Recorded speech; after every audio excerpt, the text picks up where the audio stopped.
রাজ্যে পালা বদল হয়েছে। ইতিমধ্যে মুখ্যমন্ত্রী হিসেবে শপথ গ্রহণ করেছেন শুভেন্দু অধিকারী। সোমবার থেকেই টানা প্রশাসনিক কাজ শুরু করছেন নতুন মুখ্যমন্ত্রী। সোমবারেই এক গুচ্ছ কর্মসূচি তাঁর। ওই দিন দুপুর 12:30টায় নবান্ন সভাঘরে মুখ্য সচিব, স্বরাষ্ট্র সচিব সহ রাজ্য সরকারের বিভিন্ন দপ্তরের সচিবদের সঙ্গে বৈঠক করার কর্মসূচি রয়েছে। এরপরে দুপুর 1:30টায় দলীয় বিধায়কদের সঙ্গে বৈঠক করার কর্মসূচি শুভেন্দু অধিকারীর।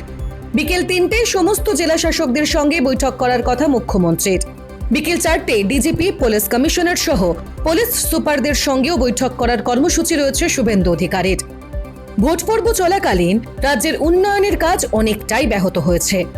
এবার রাজ্য প্রশাসনের সর্বস্তরের আধিকারিকদের সঙ্গে নতুন মুখ্যমন্ত্রী বৈঠক করে উন্নয়নের কাজ ত্বরান্বিত করতে চাইছেন বলেই মনে করছে ওয়াকিবহাল মহল।